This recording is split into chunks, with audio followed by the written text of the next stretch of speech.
So, welcome to my live session. Today, we are here with Ansab. He is a career data engineer. I know Ansab from last 6, 7 years, and uh, in fact, I'm meeting Ansab today after that longer time. So, I'm very excited to I'm very excited to have a conversation with him, introduce him to all the audience, and then you know have a just chit chat discussion, right? So welcome, Ansab. Welcome to my show. Thank you for Thank you for joining on having me. such a short notice. Thank Um, you for having me. so we don't have a very crisp agenda today. Uh, Ansab and I wanted to meet, so I said, why not? Meet him in front of all of you.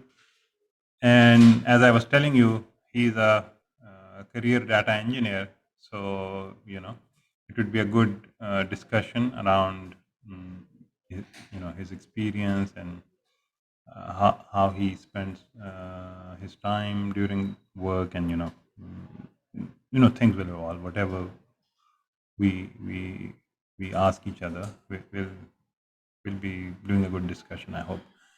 So, Ansab, describe yourself professionally. I already Mhm. introduced you. You're a data engineer. What do you do? Like, how would you explain your job description for the last 5, 6 years? Or Mhm. if you want to go into the different change of job description, even that is okay. So, the microphone is yours. Yeah, sure. So I am officially a computer science graduate, and I've been in the data space for the last 4 years. And before that, I worked as a traditional quote unquote traditional software engineer for 2.5 years. That was mostly with web applications, building APIs and various web applications. And after that, I've been working as a data engineer, as you said.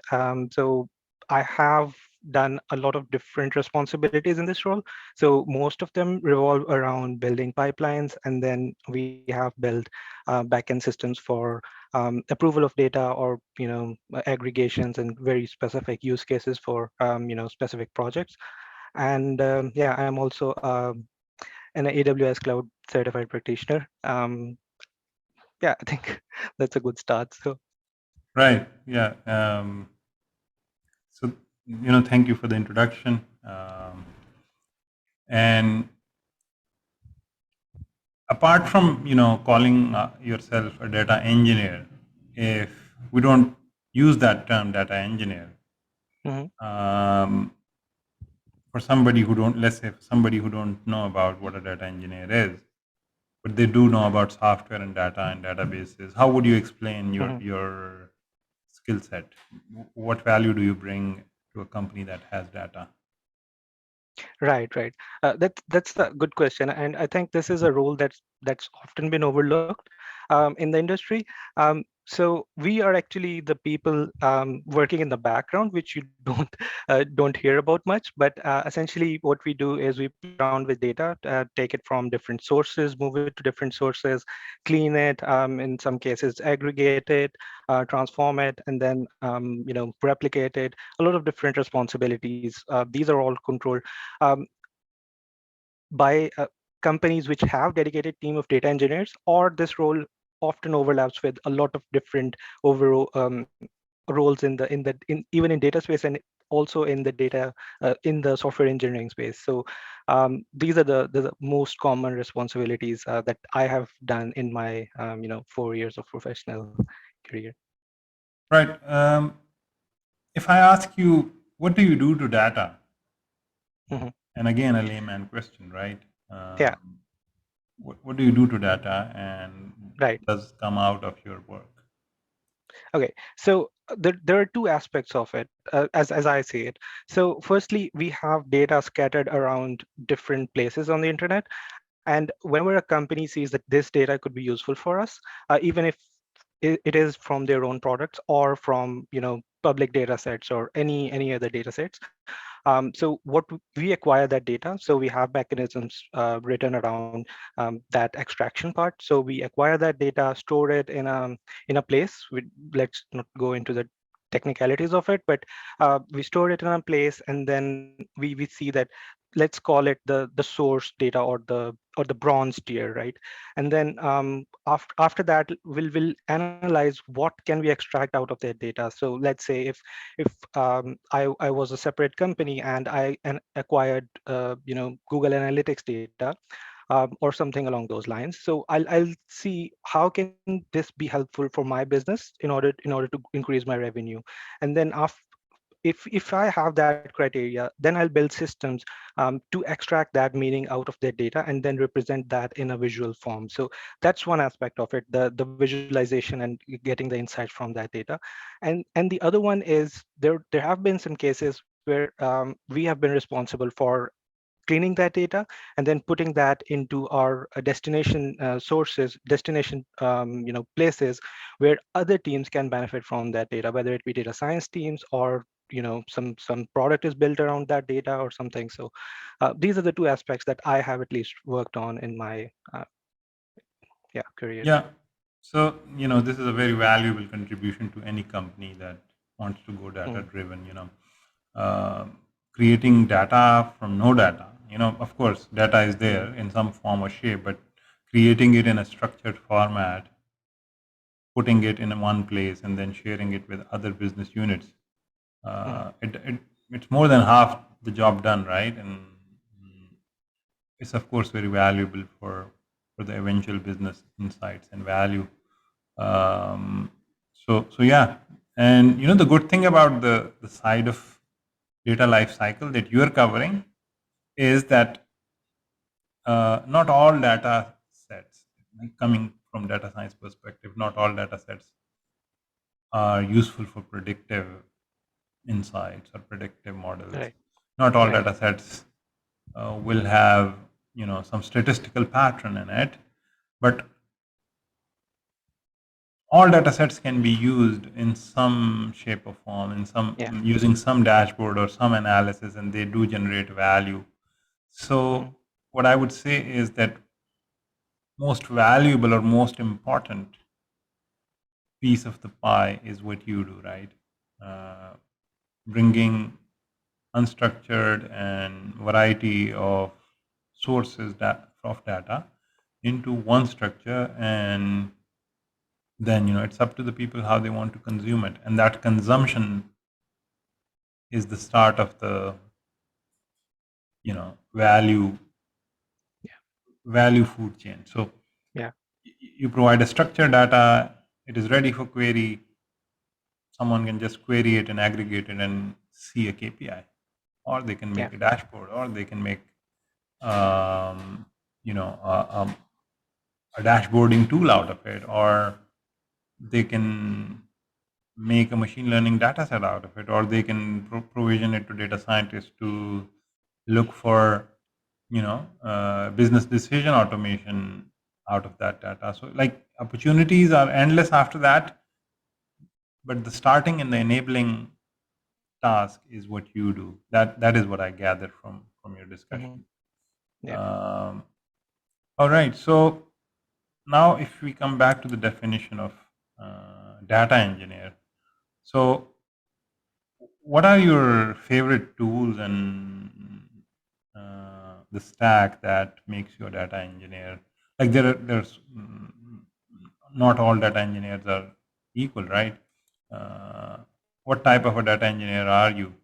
What are your main tools, and Mm. which stack do you use? Do you want to shed some light on that? Yeah, absolutely. So I think that's a very interesting point to highlight, because in the industry, what I've noticed is there are two types of data engineering work that's going on. So first one is uh, actually the value delivery is handled by those teams which have data engineers integrated in them.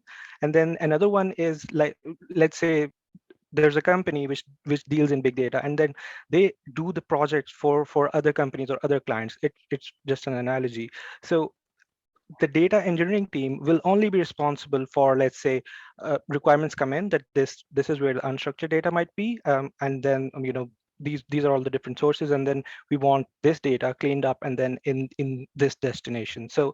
Um, yeah, so these are the two streams of work that I've seen in my life. So yeah, I think that highlights a very good point, and I would also like to know your insights on this. So do you see the trend of market going from one team do it all sort of way, or the dedicated data engineering teams will be there in the future? So what are Ye- your thoughts on it? Yeah, so if I understood your question correctly, you're asking me that um, there are variety of data engineering challenges, variety of data management outcomes, and can one team handle all of those tasks and challenges? One small team of, like, let's say 6 to 10 people, Hmm. can they manage all of those challenges, or do we need to divide our data department into separate um, tool focused Right, sub right, right. teams, and then also problem focused sub teams? So I would go, of course, with the latter. Um, Hmm. you know, on the outside of the problem, we call it data engineering, or you know data management, to make it broader. But not all problems are equal, uh, Hmm. and the classification that we put on this job role, data engineer, is because the outcome or the challenge solved by all of data engineers, all types of data engineers, is the same, right? But that doesn't mean that it takes similar skill set or Hmm. um, similar tool or similar infrastructure, similar method of scaling. No, Hmm. every type of data engineering challenge has um different dimensions to it. How do you process that data? Do you need vertical scalability, horizontal scalability? Does it need you to code in Scala or in Python? Even if you use, let's say, Spark, Hmm. you have to choose whether you need to use Python or Scala, or even simple SQL on top of Spark. And that is dictated by the problem and the data. And usually in the market, if a programmer is doing Spark in Python, maybe they would have a problem doing it in Scala, and then you have to hire another person if you need to do it with Scala Spark. So, like, there is so much uh, variety in the talent that, depending on the problem, you have to hire new Hmm. people or new teams. So, let alone if your data requires a non-Spark big data platform, or uh, then there is a lot of variety based on the data store. Like, um, one is put your data on HDFS and then crunch it in a Spark cluster, right? Okay. And in some problem, it doesn't work out. You have to, let's say, go and use Snowflake, and then every species of tooling or tooling stack has a use in mind, right? It is designed for a use case or a variety in mind. That's why you know uh, data engineers need to be in that variety. You know f- to start solving a big data problem or a data management challenge, you need some very good thinkers. You need Hmm. people who can look at the data, identify the problem, while they have good schema knowledge and data pipeline architecture knowledge, and they also know about how each tool works. And when I say tool, it can be a compute tool like Spark. It can be uh, storage mechanism like HDFS or HBase, or you name it, Cassandra. And Hmm. then And this needs to be done all before, allocating and hiring a team for it. And then also you need to be aware of your metrics of 3 V's, which is volume, velocity of data, and variety of data, or veracity of data. So once you know all that, and then you decide your tool set, the third thing that you need to do is you have to look at your current IT platform and your IT capability, because you just don't go and decide a big data stack because it's the best fit at the challenge in the data, right? Best fit for the challenge that you see in the data. You also need to look into the organizational context. Does your IT is your IT already using some tools that you can reuse? Is your IT using some other big data tool in some other business unit? So it would be good if you have some skill set reuse or platform reuse. And after all those decisions, then you know will be able to decide how many different types of teams and stacks do you need to coexist in your big data platform. And I'm not suggesting that you need to have multiple stacks in your platform. Usually when we make a big data platform for an organization, we want to have one stack with slight modification for different BUs. Same stack, majority of the baseline tools should be kept the same, and then for each business unit, based on requirements, they can purchase or use some open source tool of their liking, because of the variety or peculiarity in their data. So I'm not sure if I was able to add any answer to your question, but it's not that simple to say which stack is the best stack. Depends on the problem, and the best stack is which caters to most of the challenges that you face today and you will face 5 years down the lane. So that would be my answer. Cool. All right. So that, and I just want to announce here for the audience, we have some folks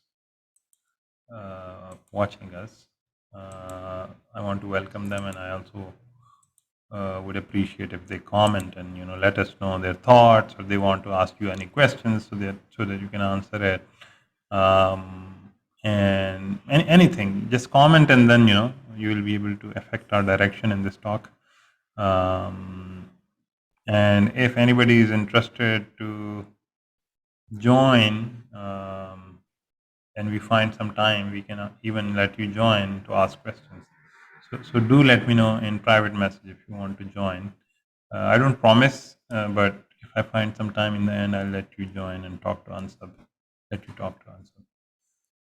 All right, Ansab, you were saying something.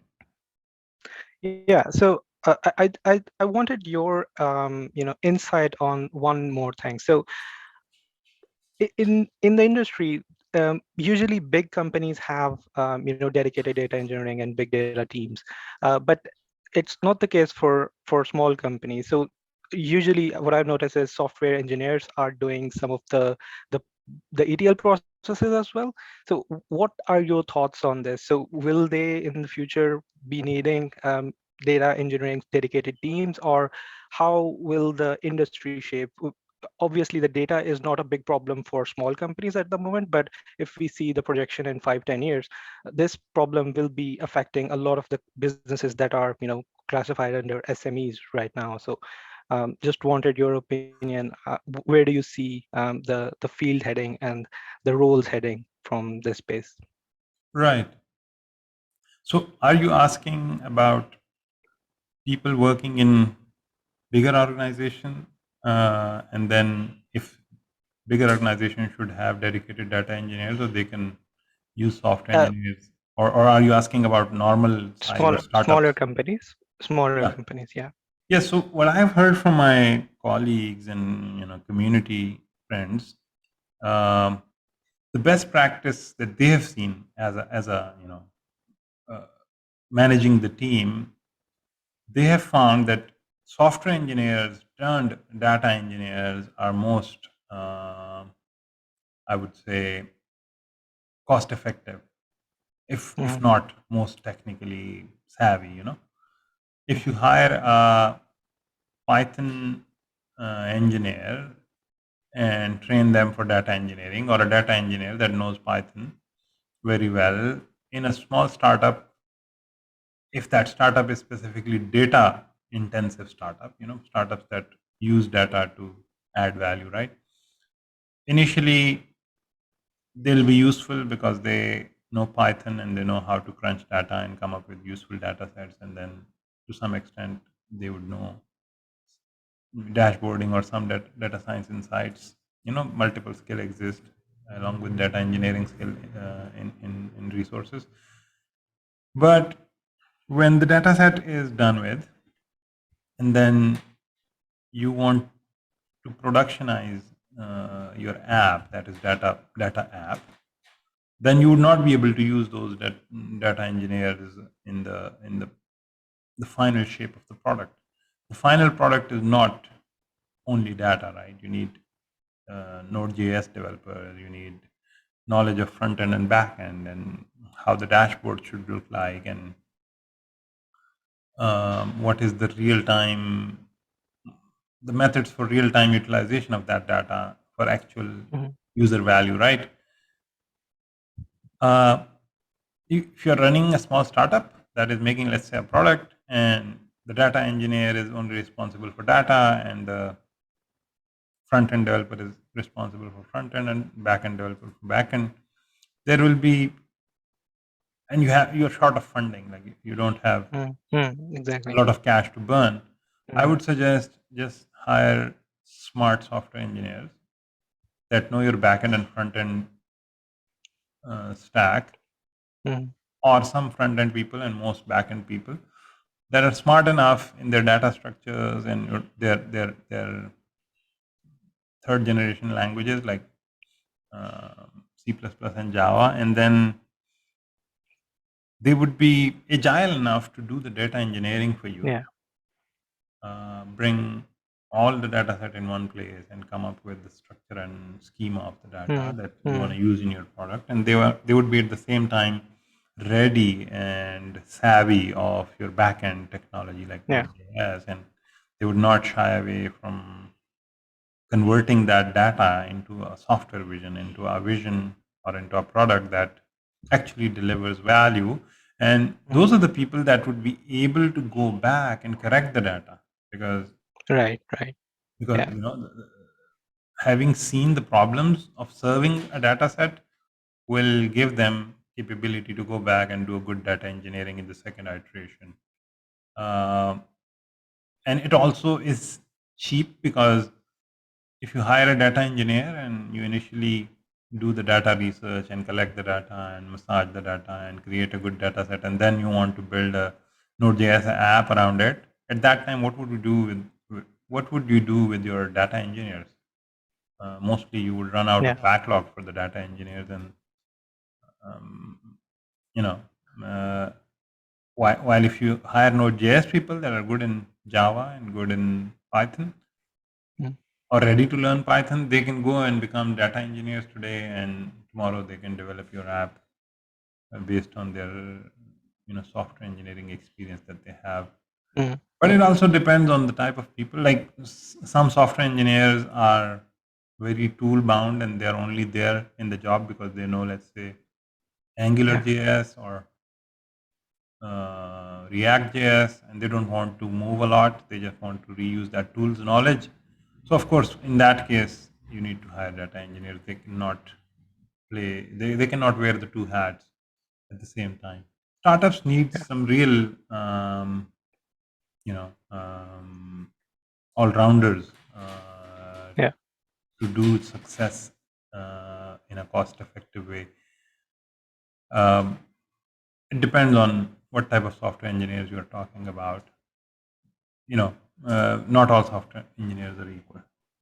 So, Yeah. so yeah. Yeah. Yeah, 100% agreed. I think at the end of the day, the responsibilities of a software engineer is to solve problems, right? So there might be some problems which are perfectly aligned with your domain or skill set that you've acquired previously. But if you're talking about a startup, so they just assume you to do everything when when a new project is on a shorter deadline or something. So yeah, I think 100% agreed. And it also might be a very good skill to pick up, even if you are not following that direction. So if you have some exposure to distributed systems, how parallel processing is going on, so it might be um, a knowledge which will come in handy later in your life when let's say you're working on a client facing distributed system which needs to be very scalable, performant. So yeah. Yeah, absolutely. Startup software engineers is a all new DNA. Yeah. A person who has delivered on the same stack for 10 years, and they know their Jira tickets, and they know their Yeah. productivity, and they know how to highlight risk and deliver timely, but at the same time fight the battles that you have rather than Mm. fighting every battle. That attitude, of course, is not friendly for startups. Like Mm. need startups need you to own the problem first, and every problem. I mean, every problem that startups want to solve, they want to depend on the team. It's about solving problems regardless of whether it's your forte or not. Mm. Startups don't have deep pockets to hire every specialization, right? They need to uh, they usually need to hire all-rounders, superstars that are ready to learn everything and then solve the problems. Secondly, the startups are solving problems that were some of the problems are such that are never seen before. So anyway, you need people like such people that want to solve problems that they never saw before, right? So the career software engineer that only does Java or only does PHP, of course, would not be doing your data engineering ever. Mm. They would run away. So the word software engineer and data engineer looks like oversimplification when you Yeah. take such decisions, right? Yeah. It's more deeper than that. Yeah. Nobody is a software engineer or data engineer. When we think about assigning people to tasks, we think in a whole new um, space. Like people would have those titles that I'm a software engineer or data engineer, but when there is a problem, uh, we we have a totally different approach uh, for solving. Sorry for the background noise.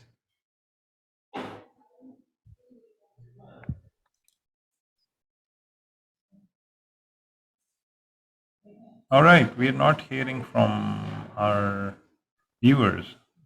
No comments so far. Josefa has commented. Hi, Josefa.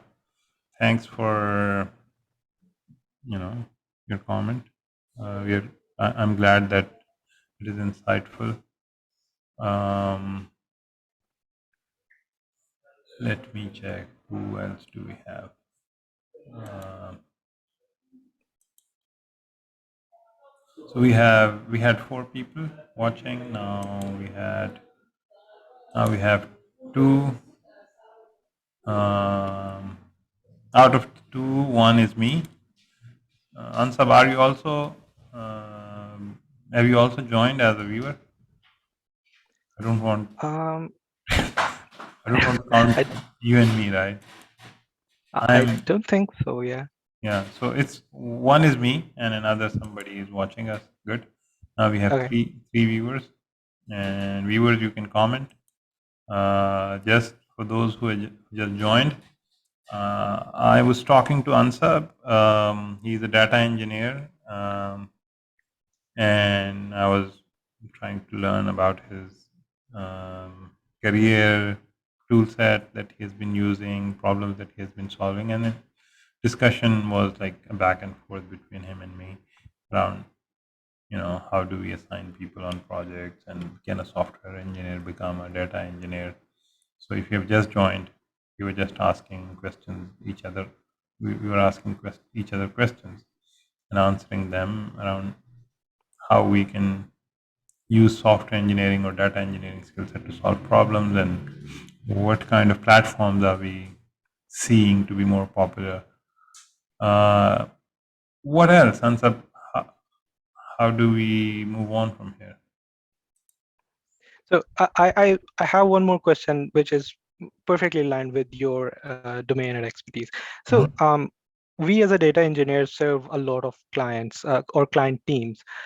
So you particularly work in data science. So how essential do you think is the role of a data engineer in a typical data science project? I do understand that it's the data cleaning and the data transformation part is mostly done by data engineers. It depends on company to company as well. But how do you think is it being catered in larger corporations as opposed to smaller companies which have data science teams?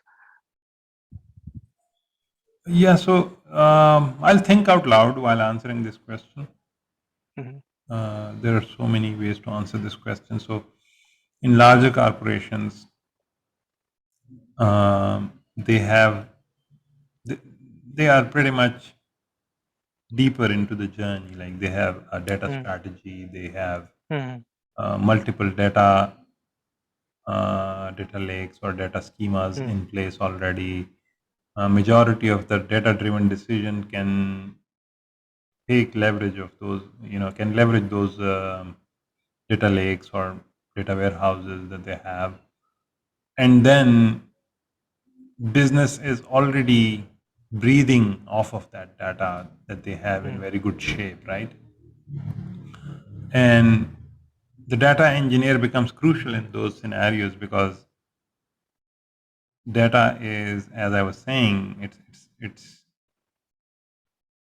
the lifeline of those organizations, and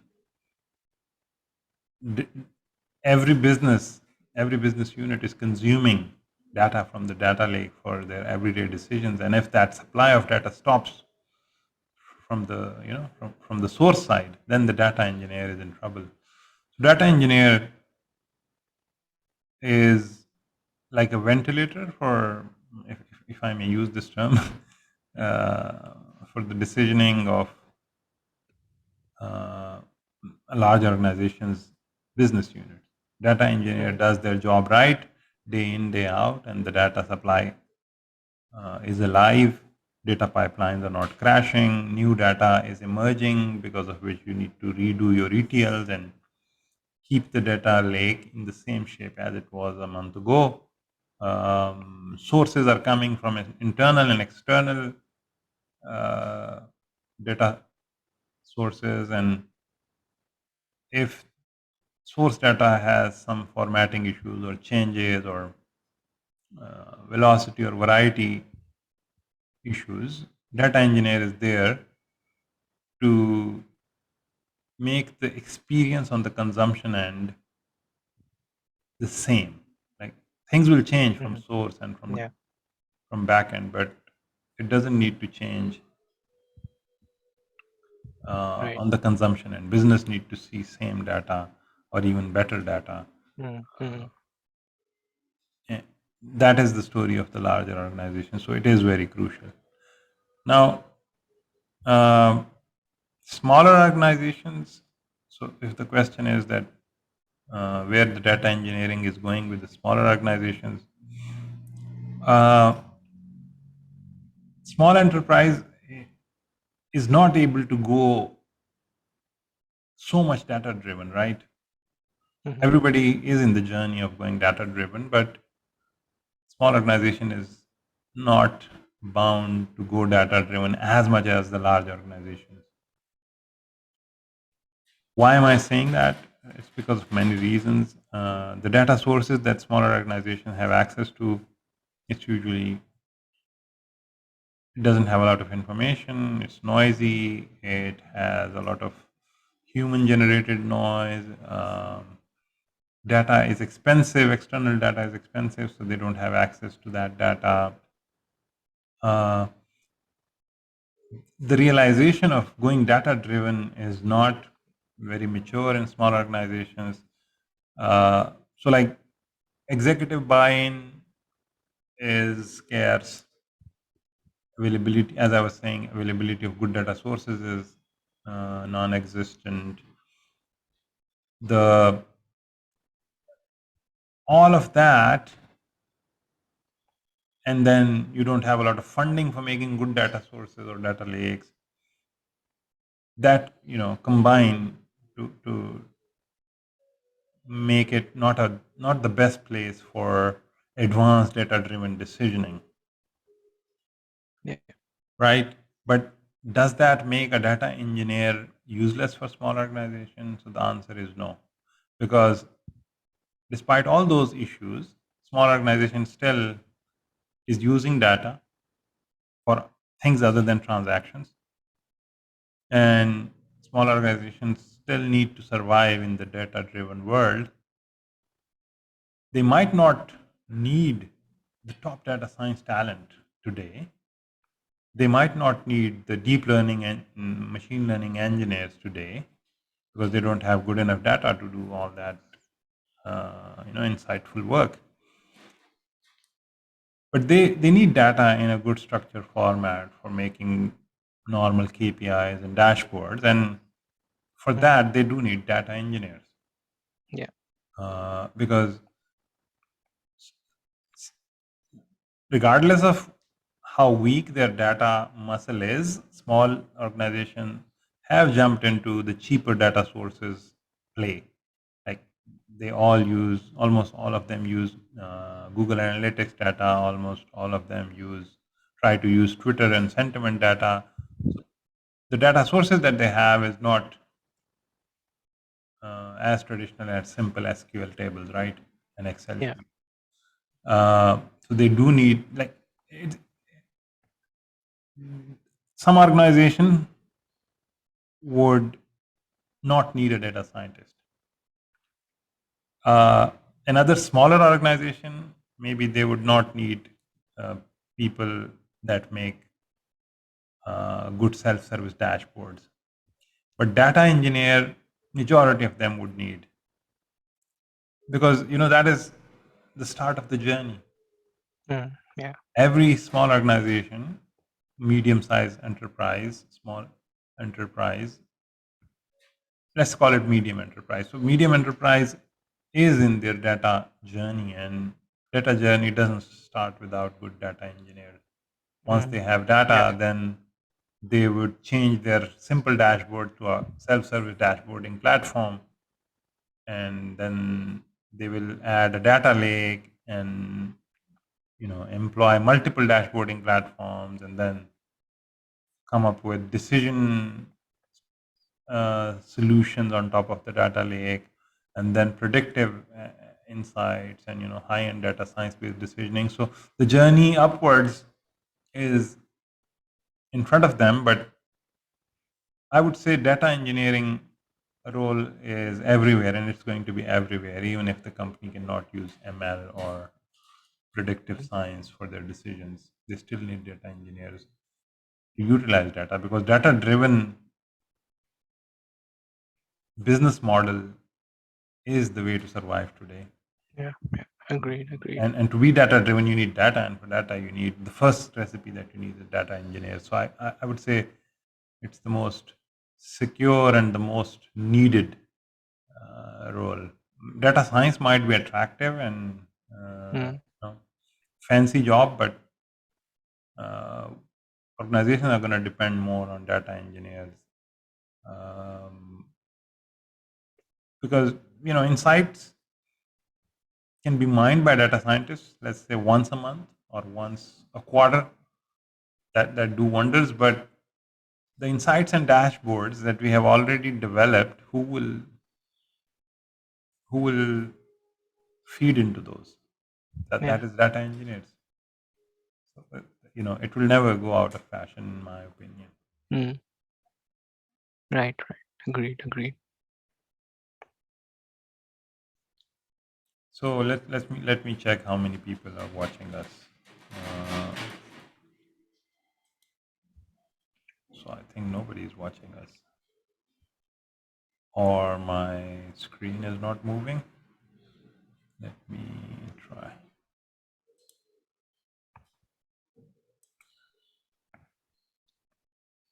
Yeah, so if you're watching us, you can comment and let us know. Let us know about what you think of what we just said. You can give us a direction where we can take this discussion. Um, so I think nobody. Yes, Ansel. What do we do next? Okay. So I do have one more question. I keep saying that, but Sure. yeah. So in I wanted to ask about the career progression of a data engineer. So what I have observed from my little industry experience is that data engineers are usually the junior roles. I might be wrong on this. So usually data engineering is done by, let's say, to the level of software engineer 1 to maybe senior data engineer. And then oftentimes what I've noticed is there is no specific role or title for lead or principal data engineer, and then director of something. So usually the career path, I think, merges into software architecture. So what do you see the career progression of a data engineer in, as well as in the big companies, as well as in the medium to small sized companies? Yeah, so I mean, um, it's only a play of titles and words. I Hmm. think you're referring to the fact that there is a senior data scientist and lead data scientist, and then Right, things right. things like principal data scientist, and all that stuff. And then you're Hmm. saying that data engineers don't enjoy these things. I think they do. Okay. In smaller organizations, as you were mentioning, younger folks or the Yeah. people in the early stage of their career can do data engineering, and you don't need senior data engineers in some small companies. So yeah, that is because of the data scale that they have. They're not Hmm. able to grow their resources into such roles after experience. But the same is true for their data scientists. If there is a small company and they only have a Right. basic data Hmm. engineer role, n- no senior data engineer or something, right? Then they will also have a data scientist that is with less experience, right? Hmm. So that states about that talks about their data maturity, data journey that they Yeah. have, right? Um, and data engineers do get their career progression in bigger companies. Like you're a data engineer, and then you're a senior data engineer. You become a team lead, and you become a data architect, where all your job, every day, your job is to decide, architectures and tooling and Hmm. Hmm. how to scale things, Yeah. all that stuff. The bigger Yeah, picture. Yeah. and Yeah. after data architect, I mean, depends on the company, which company you're looking at. There are managerial roles that require Hmm. some knowledge of architecture and actual pipeline, up to you know director, senior director. So yeah, uh, but the term data engineering, for majority of the companies, it's a new term. That's why you don't Hmm. see a lot of Yeah. uh, Yeah. a lot of you don't see a data engineer that has changed, like say 6 grades, like data engineer one and data, Right.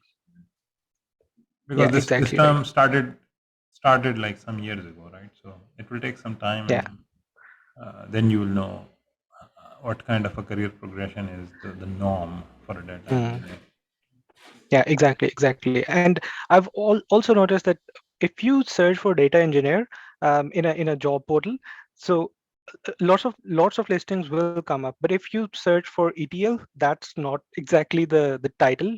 But still, all of these different titles, same kind of roles, descriptions. ETL developer, big data developer, data engineer. So all of these are, I think the industry will eventually merge onto one term to describe even software engineer. I've also noticed that the title is software engineer, and then it's all ETL, Kafka, Spark, Hadoop. So yeah, I think you're absolutely right on this.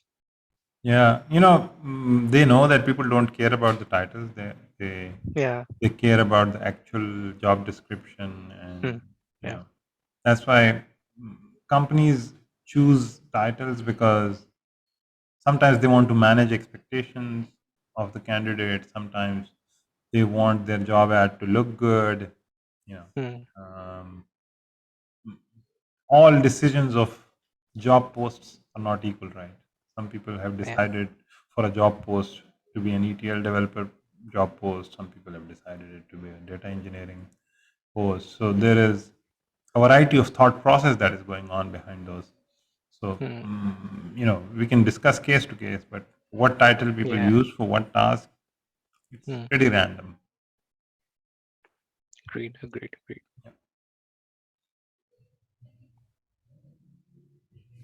And what do you value? Let's say if uh, in search of a good data engineer, what do you value apart from the traditional education? And let's say if I come to you as a fresher and there are 10 other candidates, so what do you think will give me the edge? Is it sample projects, certifications? What do you think is the differentiating factor um, in the candidates in this space? Well, this is a very good question, and it made me think before I can answer this question. So I'll just think out loud. Hmm. You know, um, First of all, the resource, even for data science roles and even for data engineering roles, the resource has to be capable of understanding the business Hmm. value of their work. So I do look at the programming knowledge, and you know I do look for people who can learn any technique and any tool and then use it to the their best of the tool's capability.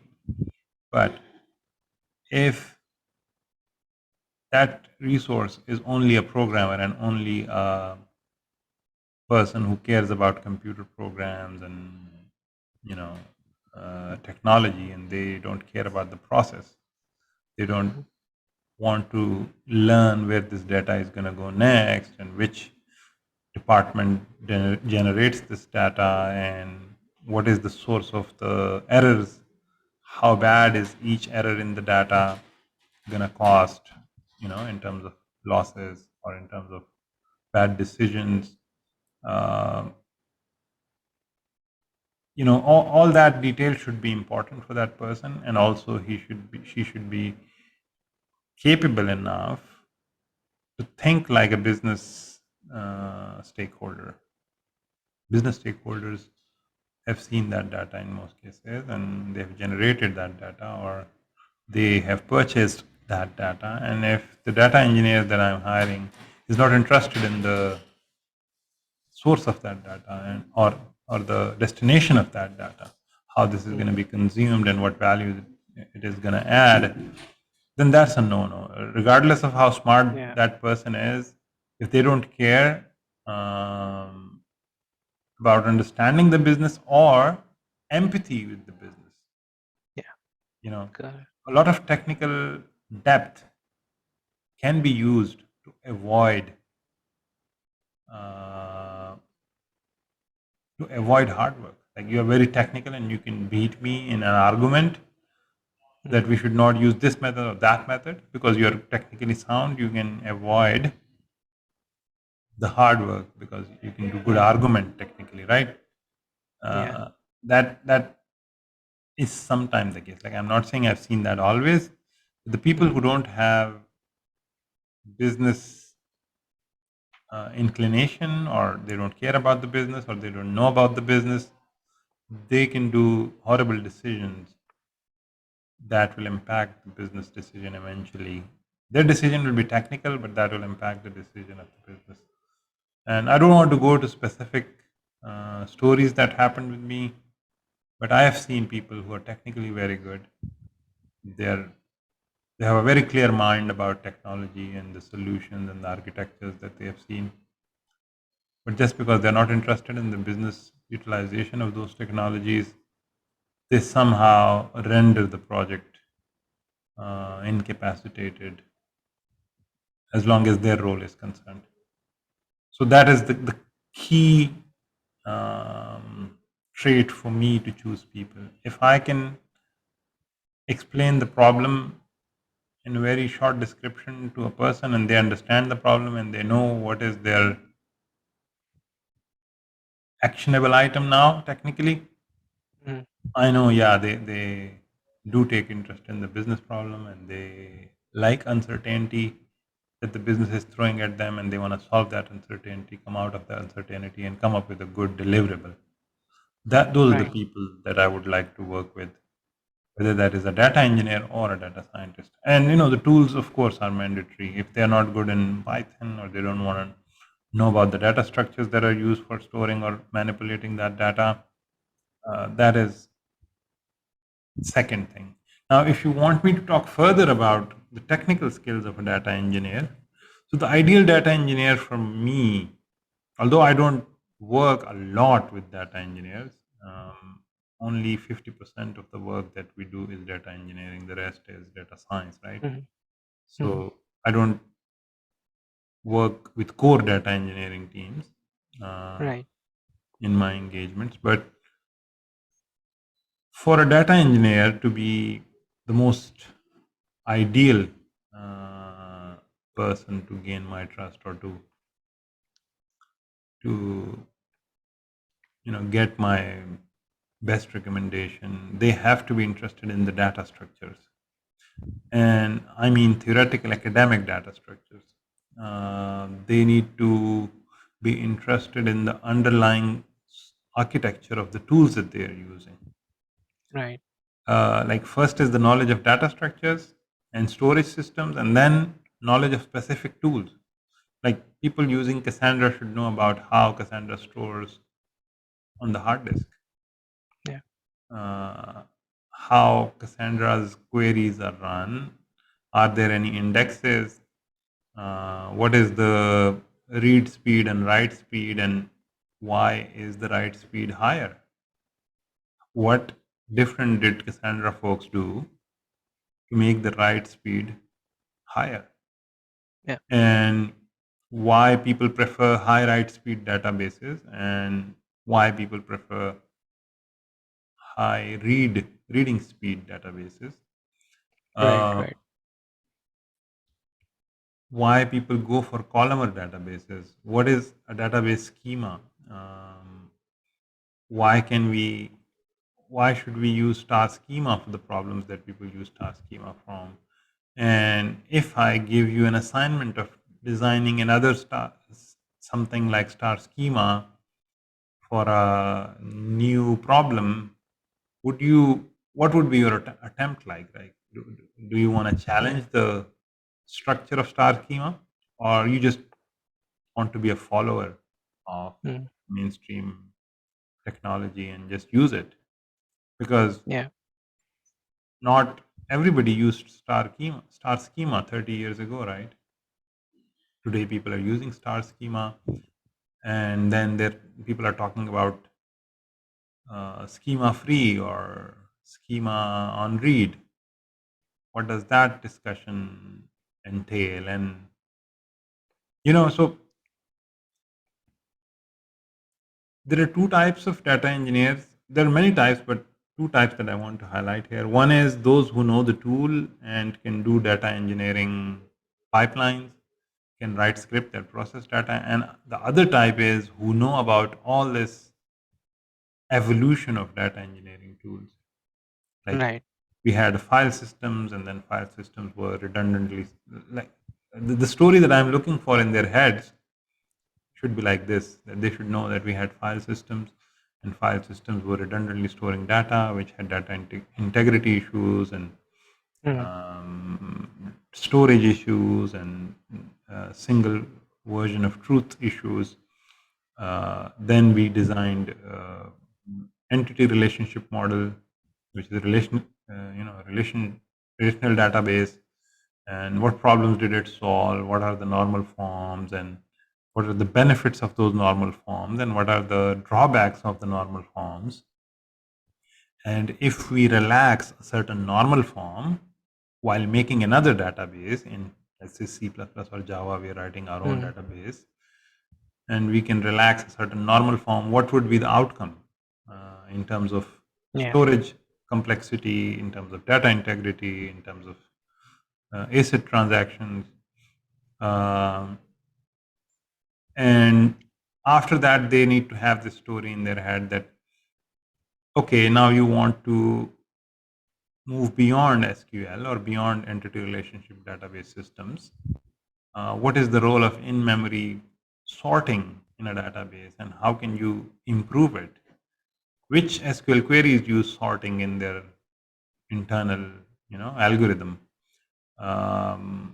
And for what type of queries and what type of data problems, whether that is velocity, volume, or variety problems, do you need sorting inside the database that should happen in memory without usage of disk? Like, maybe not all of them would know these, but I'm just trying to paint a mental picture of such good data engineering architects or data engineering leaders. Why certain query should be improved for a certain problem. You have SQL queries, all different families of SQL queries, right? They're made of some certain components like where intensive queries, and then you have aggregation intensive queries. Now, where intensive query does a lot of searching, right? It means there has to be some indexing in play, and there has to be some searching algorithm or searching method in play. And if your data engineering problem has where involved, the keyword where, then which database is best for that and why? Similarly, group by is an operation. It's a query component. What is used inside the group by? Does it use associative memory? Does it use sorting? Does it use heaps in from your data structure course? Does it use heaps? If it does, is that heap best? I'm not saying it uses heap, but heap was a good method of solving the minima or the maxima, right? So if it does use heap, is it using a lot of memory to do that, or is it making some footprint on the disk? When the data engineers were only DBAs and the people who sit on SQL and write queries, maybe they did not need all that knowledge. But now that you have to choose tools and you have to download repositories of tools, open source tools, you have so many tools to choose, and if you don't know what's happening inside of them, you're just wasting budget by playing with all the variety of tools, right? You need to know the value add that each tool is bringing and the overhead that each tool is bringing. And for that, you need to know what's their what is their forte in terms of query, in terms of disk storage, in terms of speed, in terms of ease of use, repeatable results, managing the pipeline, so many aspects. And for that, you need to be concerned with the aspects that I was just mentioning. I know my answer has become very long, but the things that I'm mentioning, if a data engineer is taking interest in all those things or some of those things, they would be my favorite team member or my partner in the Mm, growth of the pipeline and growth of um, the project. That's the yeah, ideal that yeah. I'm looking for. Yeah. Right. Yeah, I think that's a very interesting point in terms that if you search for a roadmap for a data engineer, you'll find a chart which like 100 pages, from top to bottom, and you can easily spend 2 to 3 years on it and still not go through all of the tools. So I think, yeah, the best approach is, as you were saying, just pick a few and then understand the till the very basics, what's happening under the hood. So yeah, I think that's a really interesting point. And also, I would like to highlight that all of the clouds offerings have made it much more difficult to design an optimal solution because everyone thinks differently. So yeah, whatever you think, others might point out this is where it can go wrong, or they might have an optimized approach for that. Yeah, so lots of different things, but yeah, I think I am guilty of it too. So yeah, I think we have to get to the very basics with these Yes. tools. Yeah. So I just want to add one more thing here that you just brought up the cloud vendors ecosystem, Hmm. right? Cloud vendors has made data engineering more possible, I would say, Yeah. and they also do a very good job of running big data platforms flawlessly and at scale, right? Yeah. Now, a data engineer most of the time doesn't need to worry about the best utilization of those platforms. It's already performing optimal, right? Uh, what that does is you have people, you will have people who are misusing, or I should not use the word misuse, but who are using one tool for doing another, solving a problem that is not uh, optimally solved through those tools.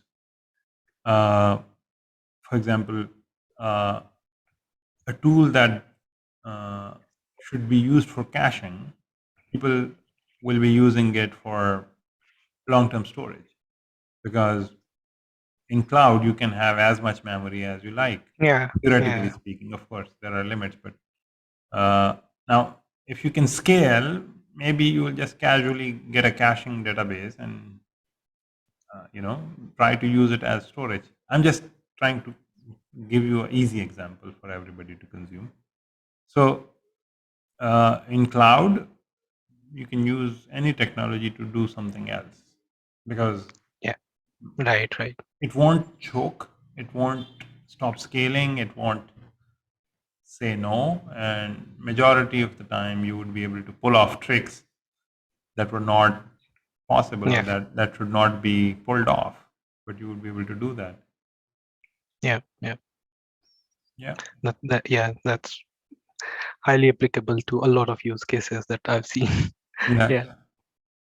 Yeah. The heavy lifting is done by the cloud provider, Yeah. and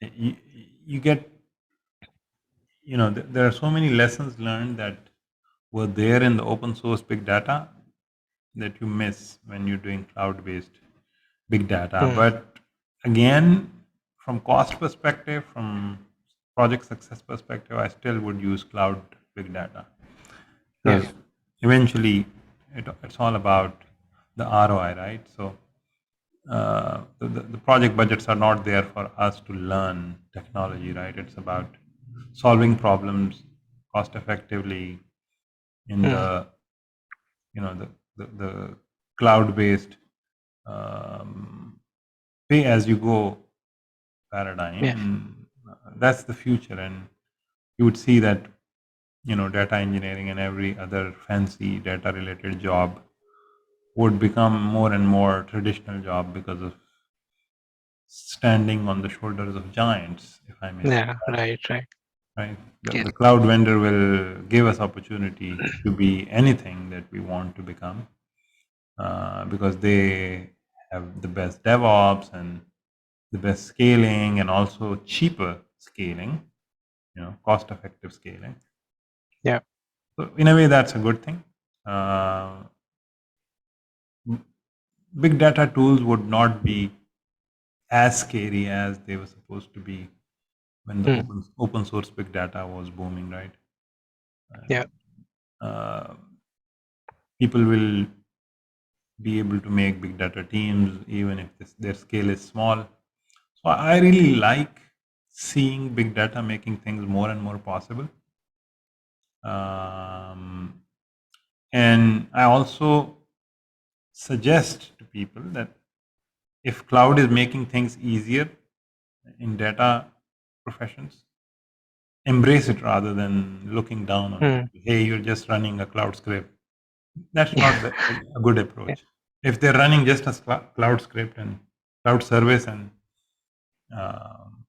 they're doing the job, focus on the job and the business value rather than uh, technical exercise, coding exercise, right? Yep. Um, that's the message. Agreed. Agreed. 100%. Yeah. All right. So we have. Let me just check who is watching us. Yeah. I want to include them because we came here to be part of the community while talking, right? And I hope some people, oh, 3 people are watching us.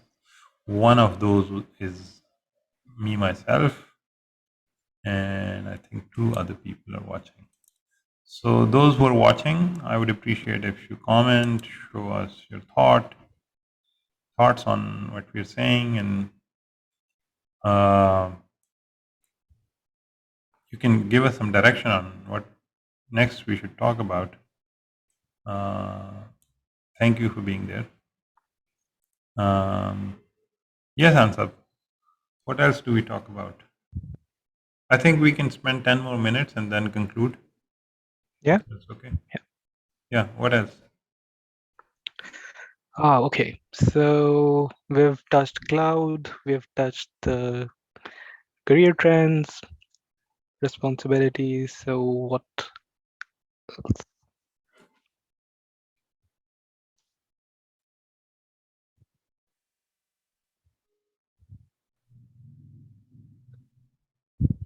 Or I can ask you something and then you can talk about Yeah. it. Yeah. Please go ahead. Yeah.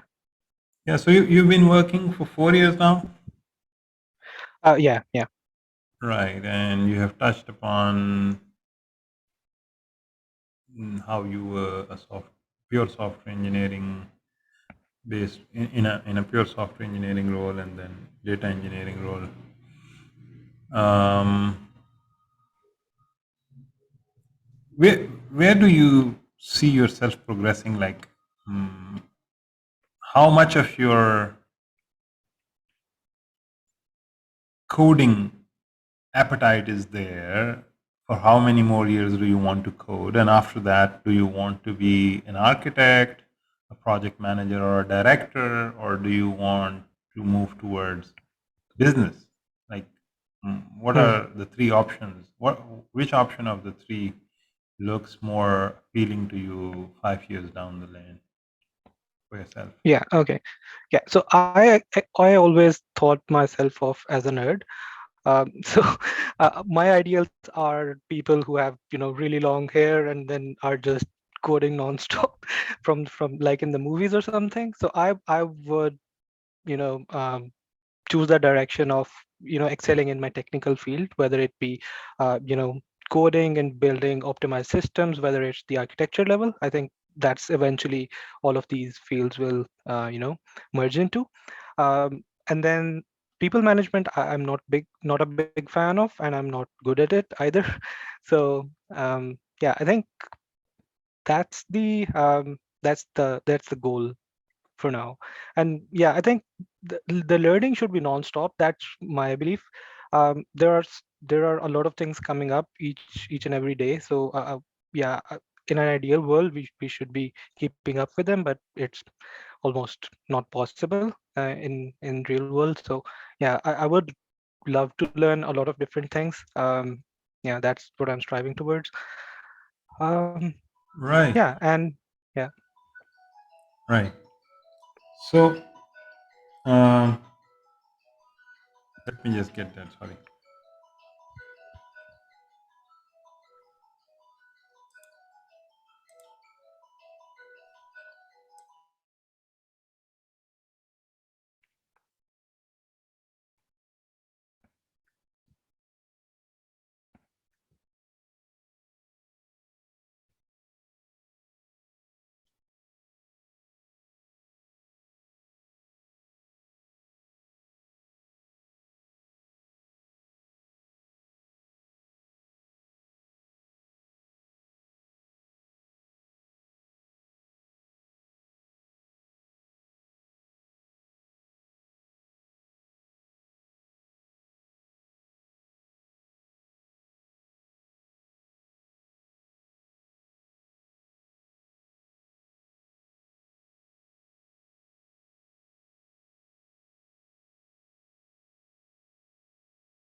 Right. So I just wanted to comment on your ambition to be more and more technical and have long hair for the coming 5 years and all. So yeah. So if I was you, um, in the stage of the career that you are in and doing what you are doing, I would tell myself that you know um,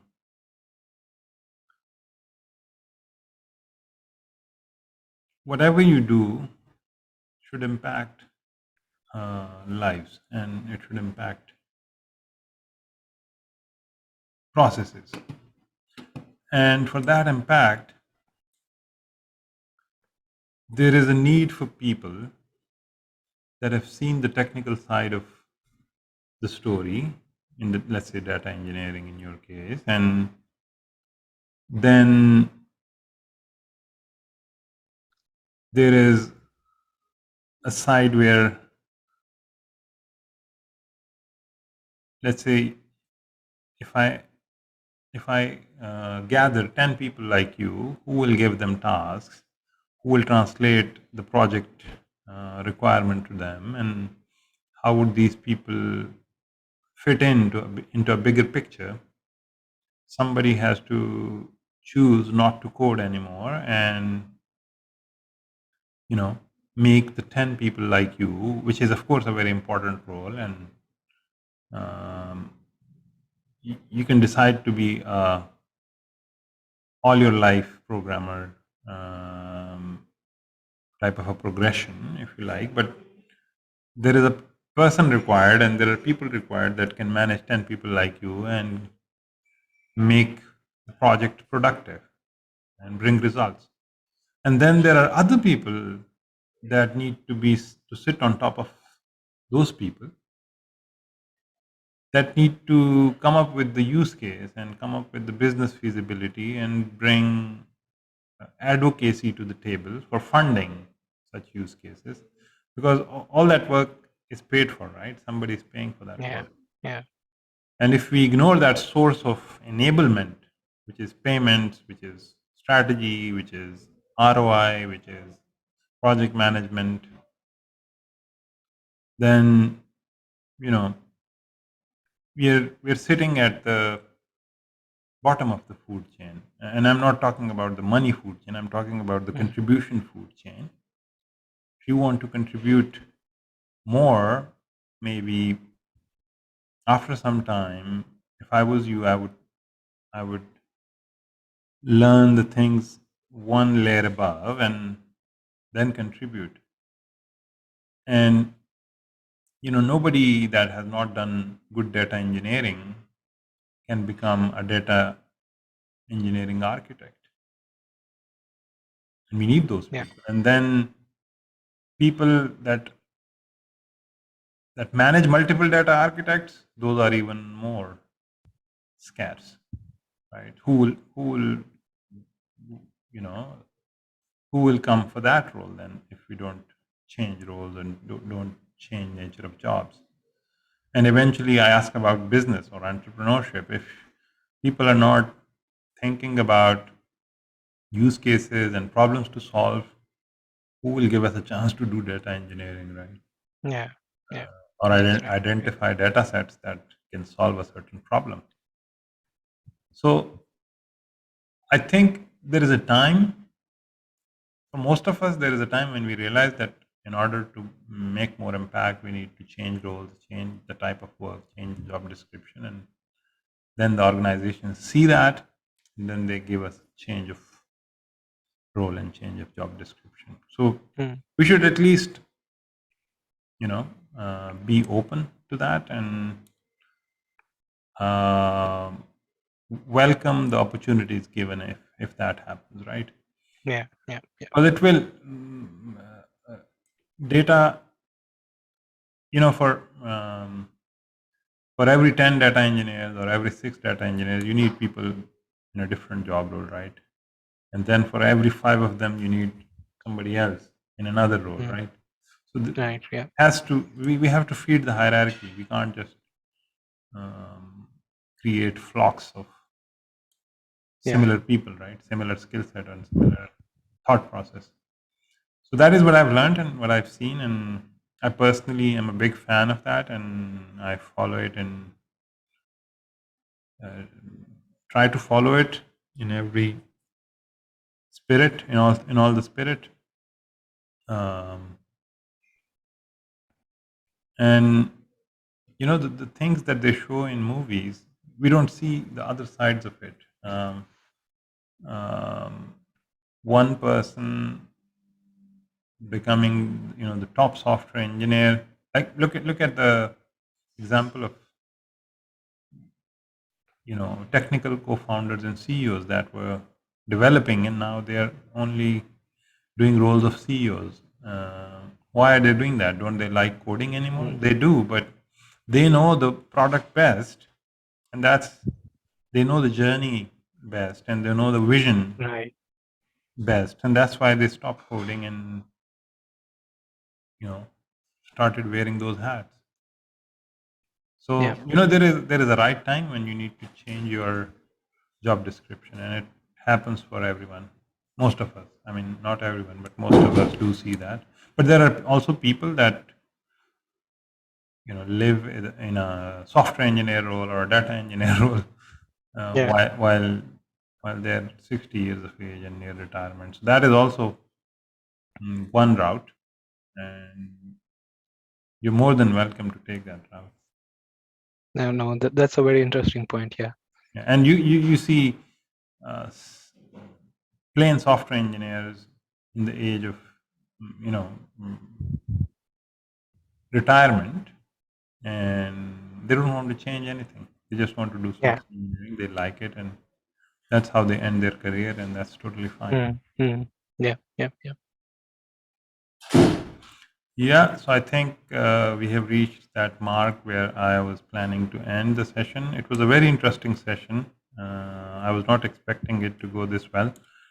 Previously, in the live sessions, sometimes it was network issues, or I'm not the most fluent speaker when it comes to talking to a camera.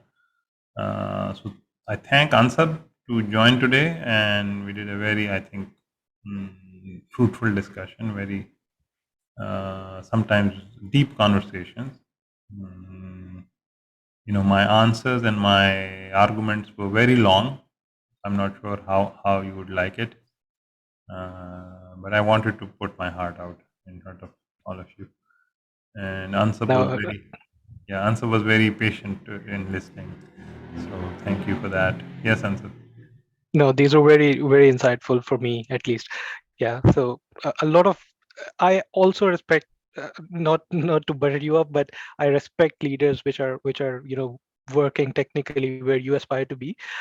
So yeah, these were really insightful, at least for me, and have given me a new perspective, at least to think. So yeah. Yeah, absolutely, absolutely. So, Ansab, we can catch up sometime again. This is very interesting, Yeah. Yeah. and Absolutely. you know, post-pandemic, I think this is the new norm of catching up Yeah. with the same people in the same similar professions. So, I think we can connect again, and I've also uh, plan to invite some other good folks, just like Ansab.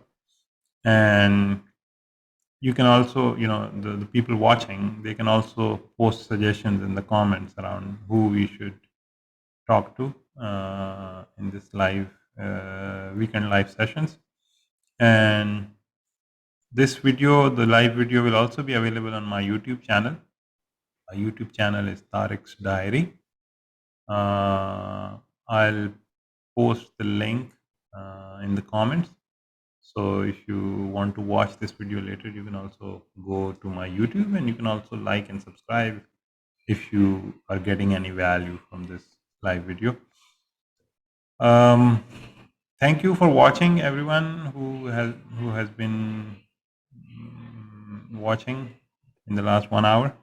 And I really thank you, Ansab, for joining today. It was a very fruitful conversation again. See you soon in a similar live again with the same audience.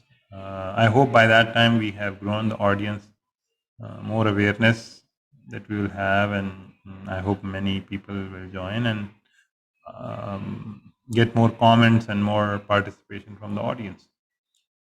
So I think we are signing off then.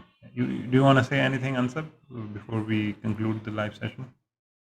Nope. Thanks so much for having me. Yep. Thank you, Ansab. Thank you all All for right. watching, Thank you. and thank you for commenting and giving us your feedback. Your feedback is always welcome. You can give us feedback on YouTube or LinkedIn here in the comments. I'll see you soon in a similar live session. Thank you.